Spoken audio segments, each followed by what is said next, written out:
anyways, I'll just very briefly conclude here.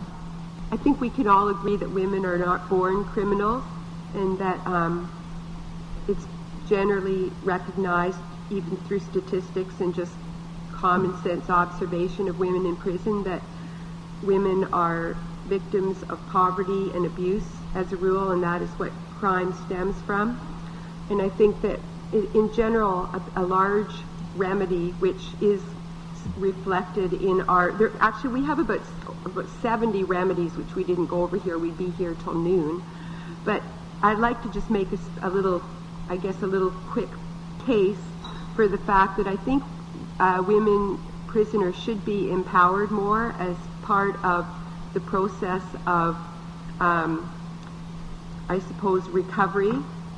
And that would be that women in prison should be given power in the sense of real prisoners committees, where when prisoners are elected, like people are on the outside by their peers, that they don't have to have, it wouldn't be dependent on charges, whether or not they were charged, because charges in prison are often extremely petty and irrelevant, and that the warden not be able to have control over who's on the inmate committee and or prisoners committee and who's not, that the prisoners committee be able to have meetings without staff supervision and have unrestricted access to women's advocacy groups like the Elizabeth Fry Society and other groups like that, and the media.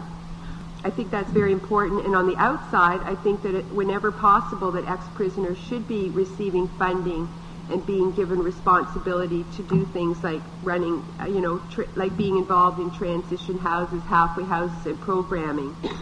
And I think that and like I said, I guess in the beginning, that it's very important that these reports and commissions actually be implemented, if not in their entirety, at least some of them.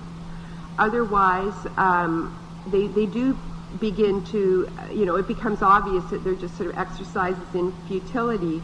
And so it's very important that, we do more than just make recommendations and then drop the ball and carry on.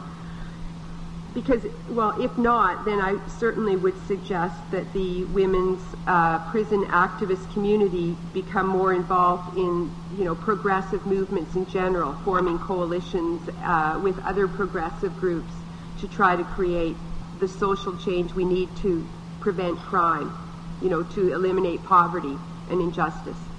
And that's it.